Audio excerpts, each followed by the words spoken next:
나와서 주일 예배 하나님께 올립니다.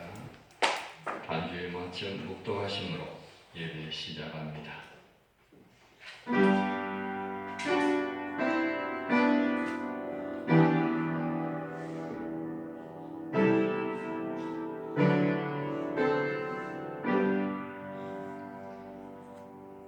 여호와께서 기다리시나니 이는 너희에게 은혜를 베풀려 하시며 일어나시리니 이는 너희를 긍휼히 여기려 하심이라.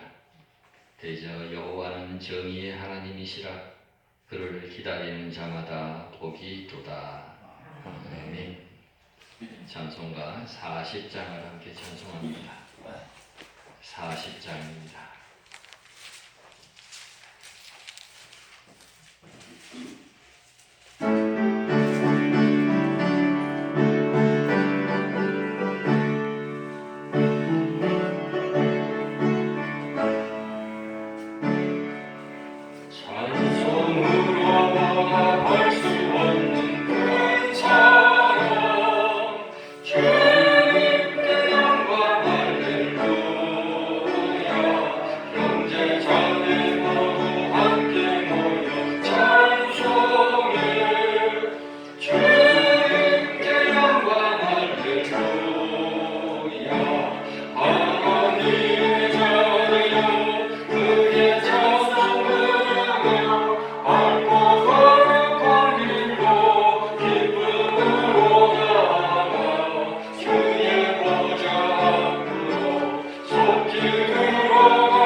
교독문 102번입니다.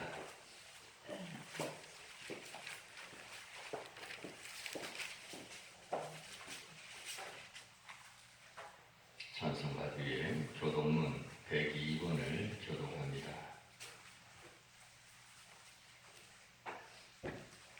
그 땅 이스라엘 모든 산에서 그들이 한 나라를 이루어서 한 임금이 모두 다스리게 하리니 그들이 다시는 두 민족이 되지 아니하며 두 나라로 나누지 아니할지라.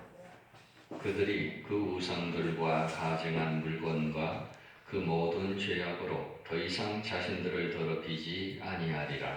내가 그들을 그 범죄한 모든 처소에서 구원하여 정결하게 한즉 그들은 내 백성이 되고 나는 그들의 하나님이 되리라.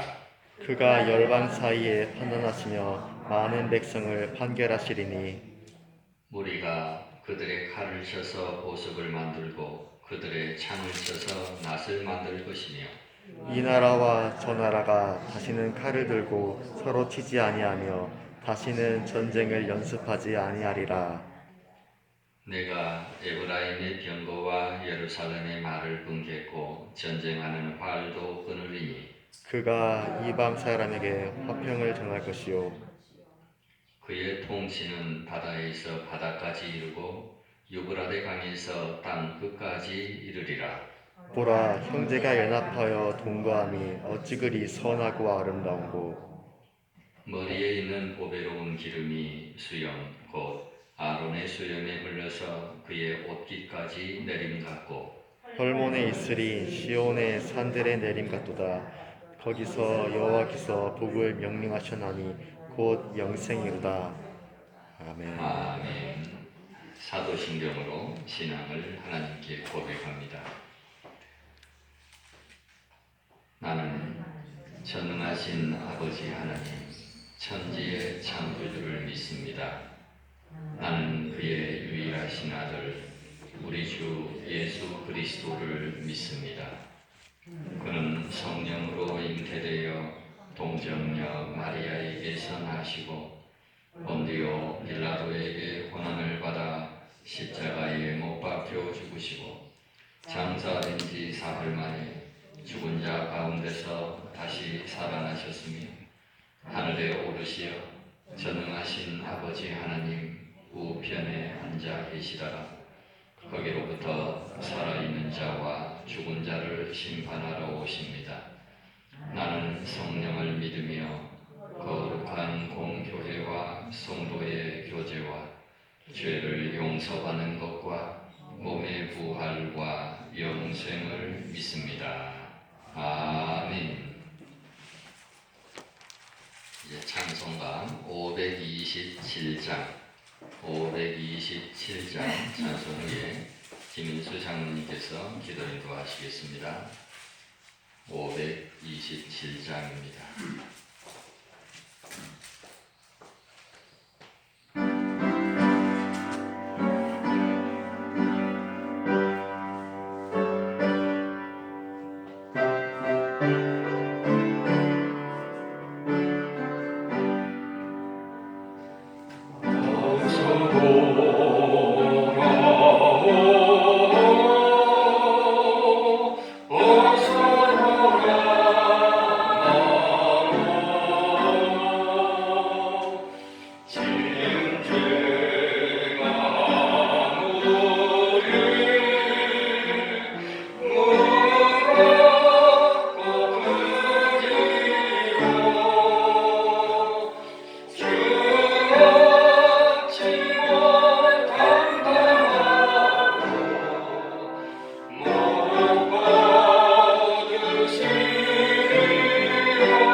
은혜가 많으신 하나님 아버지,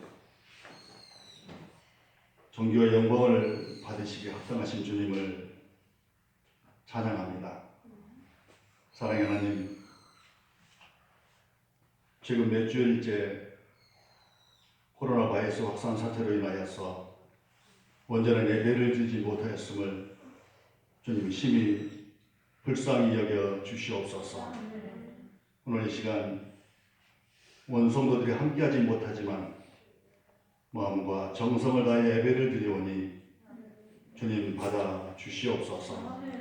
사랑의 주님, 이번 코로나 바이러스 사태를 통하여서 저희들이 얼마나 부족하고 나약한지를 깨닫게 하신 주님, 저희들의 삶이 주님 앞에 온전한 삶이 되기를 원하옵나이다.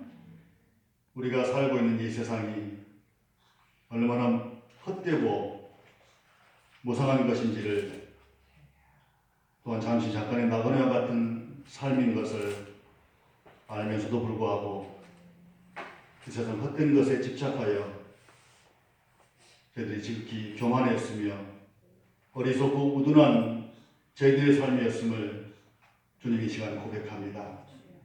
사랑해야 할 사람을 제대로 살아가지 못하고 사랑해서는 안 될 것들을 사랑하며 살아왔음을 주님 용서하여 주시옵소서. 전지전능하신 우리 주님만이 우리들의 삶의 주관자이시며 주인이심을 저희들 이 시간 깨닫게 하여 주시옵소서.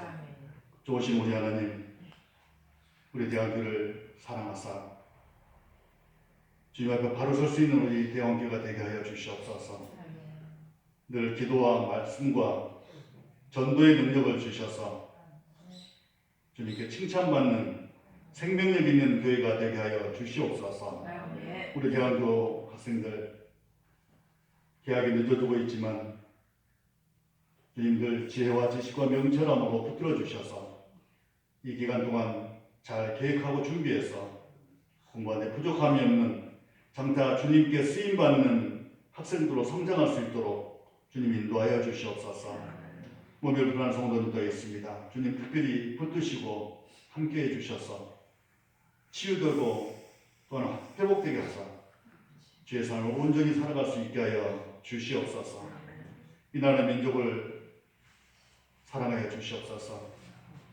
코로나 바이러스 사태로 인하여서 온 나라가 너무도 힘들고 어려움에 처해 있음을 주님 불쌍히 여기시고 긍휼히 여겨 주시옵소서. 온 국민이 주님을 찾고 기도하게 하사 주님 앞에 바로 서게 하셔서 속히 이 어려운 사태를 잠재우시고 극복해서 평상의 삶, 주님의 복된 삶을 회복하게 하시옵소서.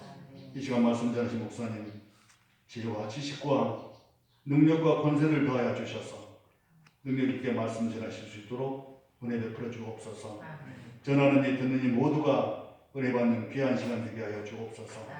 귀한 시간 예배의 시종을 함께 주실 줄 믿사오며 살아서 역사하시는 우리 주 예수 그리스도의 이름으로 간절히 감사하며 기도드리옵나이다. 아멘.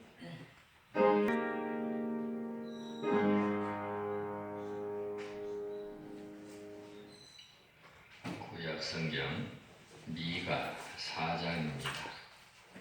1293조 미가 4장 1절에서 8절까지 보겠습니다. 1293년 미가 4장 1절에서 8절입니다.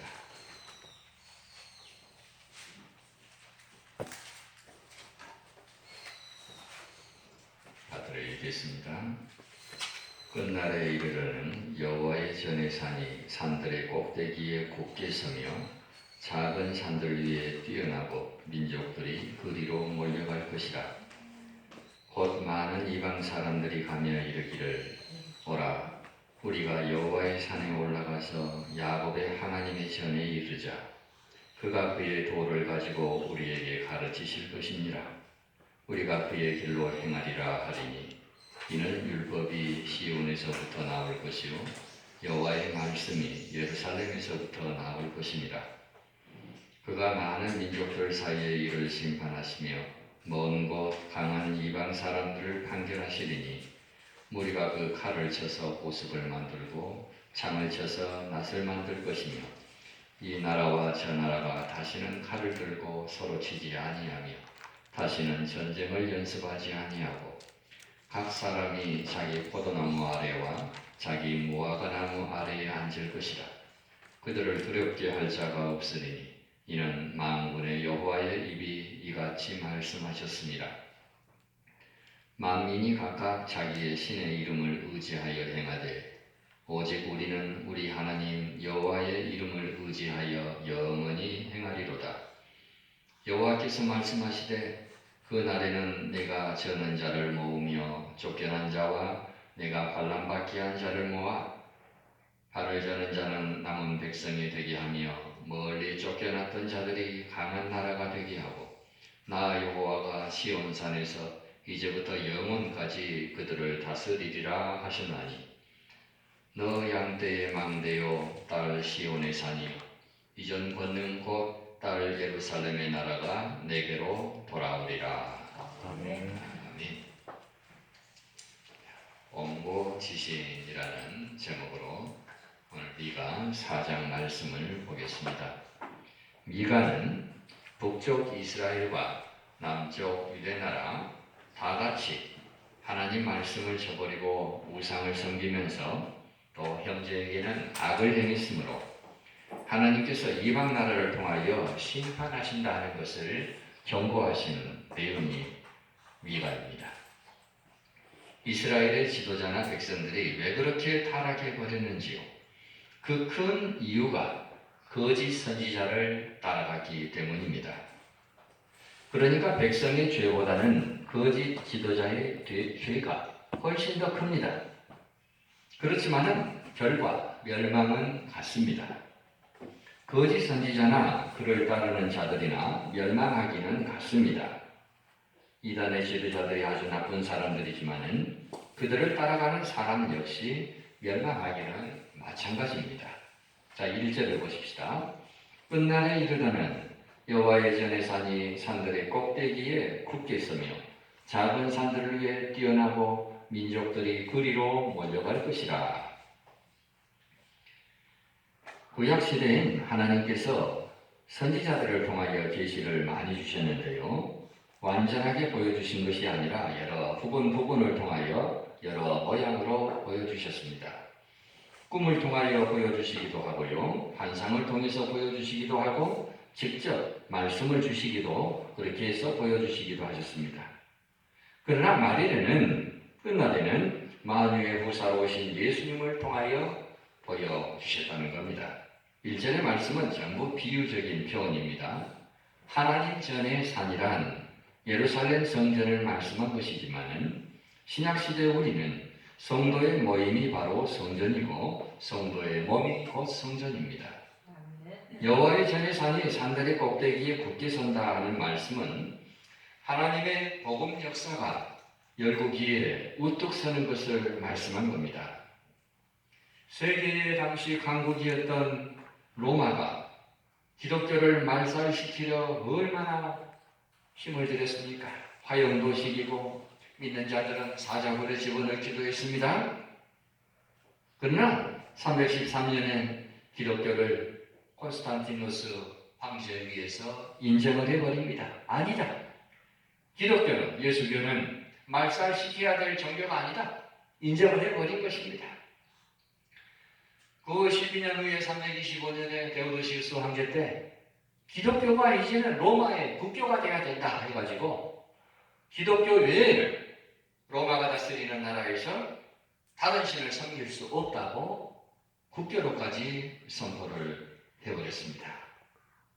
그렇게도 강했던 로마가, 막강한 군대를 자랑했던 로마가 갈릴리 조그마한 마을에서 일어난 그 예수님에 의해서, 그 예수님 종교에 의해서 오히려 지배를 당하게 되었던 것입니다. 예수님의 제자들은 말 잘하는 학자들이 아닙니다. 어부들이 대부분입니다. 그런 그들을 통하여 세계를 복음으로 정복하게 하셨던 겁니다. 하나님께서 그런 그들에게 성령의 능력을 주셔서 그 일을 감당하도록 하신 겁니다. 말씀 그대로 서양의 그 열국들이 복음으로 또 정복되었습니다. 로마, 영국, 스웨덴 다 하나님의 말씀으로 정복되어졌습니다. 지금은 유럽연합이라고 합니다. 유럽연합이 왜 가능했겠습니까? 그것은 같은 종교 문화가 있기에 가능합니다. 프랑스말, 영국말, 독일말이 다 다릅니다. 그러나 그들의 밑바닥에는 예수님이라는 이 공통점이 있기에 유럽연합이라는 이 통합이 가능한 것입니다. 종교 간의 공통점이 없으면 통합이 영판 어렵습니다. 저도 경험해 봅니다. 당장 초상 치를 때 보면은 기독교 의식에 동네 사람들이 참여하지 않습니다. 몇 분을 사고 들고 하간 예배에 좀 참석하십시오. 예배드립니다. 그래도 사고 들고 저 한쪽에 가서 있고만지 정치에 참여하지를 않습니다. 시신응구에도 마찬가지예요. 우리 동네 뒷길로는 갈 수 없습니다. 그 동네 뒷길로 가지도 못하게 한 동네 살아놓고 평생을 한 동네에 살아놓고 마지막 가는 길 그렇게 서운하게 버리는 민족이 우리 민족입니다. 그러나 유럽은 이런 종교적인 공통점 때문에 좀 쉽게 하나가 되었습니다. 자, 2절 넘어가면은 곧 많은 이방 사람들이 가며 이르기를 오라 우리가 여호와의 산에 올라가서 야곱의 하나님의 전에 이르자 그가 그의 돌을 가지고 우리에게 가르치실 것이니라 우리가 그의 길로 행하리라 하리니 이는 율법이 시온에서부터 나올 것이요 여호와의 말씀이 예루살렘에서부터 나올 것이니라. 이방 민족들이 복음을 믿고서는 자기들만 믿는 것이 아니라 다른 민족을 향하여 함께 하나님 섬기자 권면하며 하나님의 은혜를 증거하는 역사가 일어날 것을 말씀하고 있습니다. 세상 사람들은 자기만 복받는 길 이렇게 알기를 원하지만은 그리스도의 영을 성령을 가진 사람은 자기만 복받는 것이 아니라 형제도 같이 복받기를 원하게 된다는 것입니다. 인간의 본성 그대로는요 좋은 것은 혼자 누리려는 이러한 이기주의에 사로잡혀 있습니다만은 다른 사람은 다 초가상간의 사람 또 그렇게 살아야 되고 나만 고려된 같은 기와집에 살아야 된다. 이것이 이방종교의 큰 특색입니다만 예수 그리스도로 변화된 사람은 형제를 사랑하게 된다는 겁니다. 그래서 자연스럽게 친척에게 이웃에게 복음을 전하게 되어지는 것입니다. 그가 그 도를 가지고 우리에게 가르치실 것이라고 했습니다. 우리가 그 길로 행하리라고 했습니다. 여기 나오는 그는 예수님을 말씀한 것인데 예수님께서 오셔서 진리의 말씀 가르치실 것을 미리 예언하신 겁니다. 그 그리스도의 도를 받은 우리 성도들은 그 도를 행하면서 그리스도를 대신하여 진리를 모르는 자들에게 복음을 전하여 인도하는 일을 감당하는 것은 지극히 당연한 것입니다. 오늘 본문에 행하리라, 이 행하리라를 빼버리고 전하리라가 아닙니다. 행하면서 전하는 겁니다. 우리의 삶을 통해 그리스도의 복음이 전달되는 겁니다.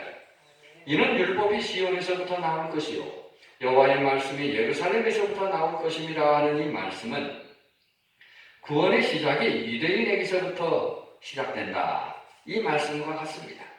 즉 세계 모든 나라의 복음을 유대인을 근거지로 해서 전파되어지게 하신다 하는 말씀입니다. 이때 이스라엘 나라가 부패하고 타락하였기 때문에 선지자로부터 많은 책망을 받았습니다만 책망 가운데서도 소망의 말씀을 들려 주었던 겁니다. 지금 이렇게 타락하여 하나님 앞에 소망 없는 백성이 되고 말았지만은 그러나 회개하는 날이 올 것이며 하나님 은혜 받는 날이 올 것인데 그때가 바로 예수 그리스도가 오시는 날이고 예수 그리스도가 오셔서 이스라엘을 변화시켜서 이스라엘을 통해 복음이 전파되어지게 하시는 그 역사가 일어나게 하신다는 소망의 말씀을 주신 겁니다. 이 말씀 그대로 이스라엘 땅에 예수님께서 오셔서 세계에 복음이 전파된 겁니다. 지금은 이스라엘 백성들이 오늘 본문의 미가서에 모두 방점을 돌고 있지만 그래도 하나님께서는 그들을 불쌍한 눈으로 살피시고 계신다는 말씀이에요. 그리고 선지자 이사야에게 약속하셨던 그 약속 그대로 너희 민족에게서 구원자가 일어날 것이다 하는 이 소망을 주시는 겁니다.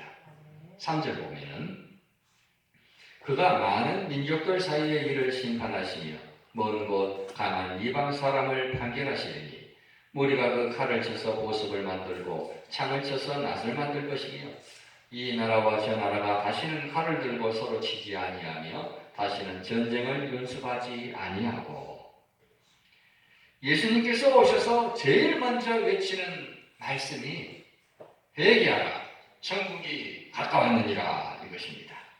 그냥 복음을 주신 것이 아니라 회개하라 천국이 가까웠느니라고 말씀하셨습니다. 그들이 죄인인 것을 깨닫게 하신 겁니다. 자신이 죄인인 줄 모르는 사람은 구원받기가 어렵습니다. 세례 요한도 외치는 말 중에 첫 번째가 회개하라 천국이 가까웠느니라고 했습니다. 예수님께서 이 땅에 오셔서 죄를 지적하고 죄인을 책망하셨기 때문에 바리새인과 서기관들이 이를 갈면서 예수님을 죽이려고 했습니다. 바리새인 서기관들은 율법을 잘 지켜서 나름대로 착실하게 살았다고 자부하고 있는데 예수님께서는 회개하라, 즉 회개하라는 말은 당신은 죄인이다 이 말입니다. 덕사의 자식들아 이렇게 책망하시니 예수님을 죽이려고 했던 겁니다.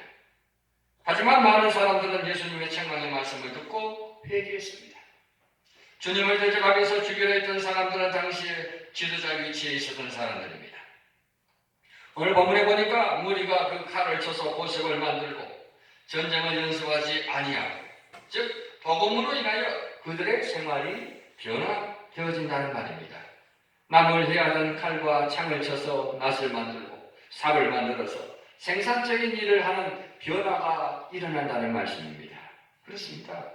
복음이 들어가면은 평화의 역사가 일어납니다. 복음이 들어가면은 오라고 있다가 뭐 신의하고도 좋게 보이고요. 약사하고 의사하고도 좋게 되고요. 이웃에 서먹은 일도 풀리고 이런 일들이 일어납니다.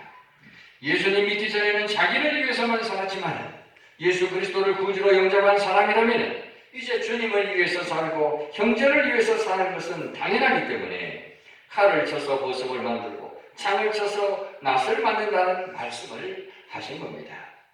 남을 해치던 도구를 오히려 남을 돕는 도구로 바꾸는 역사가 일어나게 되어 있습니다. 사실 빽조간 창을 살짝만 구부러버리면 낫이 됩니다. 우리의 입술도 삐죽거리는 이 주둥아리를 조금만 바꾸면 찬양과 덕담하는 입이 되는 것입니다. 이 나라와 저 나라가 다시는 칼을 들고 서로 치지 아니하며 다시는 전쟁을 연습하지 아니하고 있어요. 복음을 받아들인 개인이든 국가든 평화하게 하는 자들에서 그 신념과 생활의 변화가 뚜렷하다는 겁니다. 이 전쟁 준비만 안 해도 이 세상은 잘 살 수 있습니다. 우리나라도요 엄청난 돈이 국방비로 들어가지요. 저 못 사는 북한도 보세요. 1순위가 국방비입니다. 이 미사일 쌀 거 몇 개만 쌀로 그 돈으로 쌀 사면은 북한 백성들은 이게 살리. 지금도 세상에 많은 나라가 얼마나 많은 국방비에 투입을 하고 있습니까? 이 말씀의 완전한 성취는 예수님의 재림을 통하여 결국 일어납니다.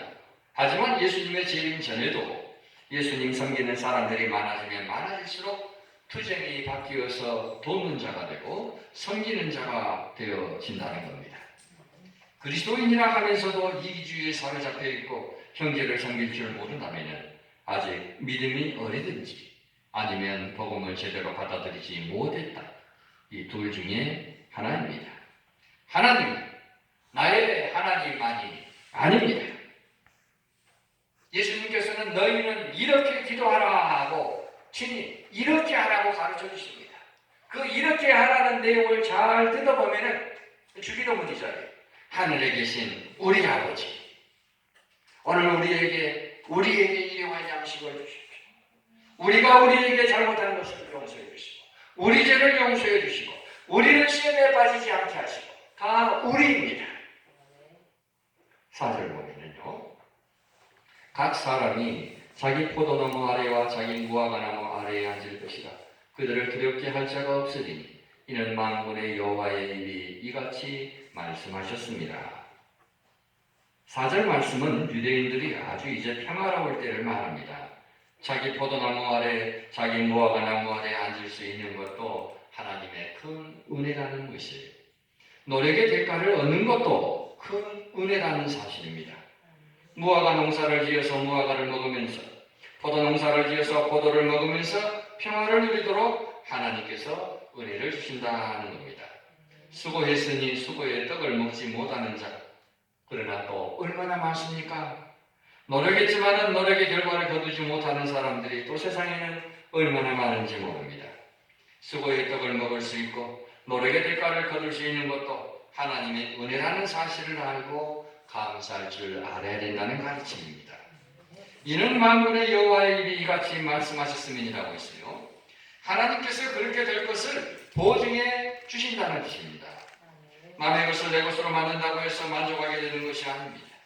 남의 것을 내 것으로 만들려고 하는 사람은 오히려 더 갈등하게 되고 오히려 더 허전하게 될 뿐입니다. 그러나 나누어주는 사람은 나누어줌으로써 만족하게 되고 평강을 누리게 되는 것입니다. 복지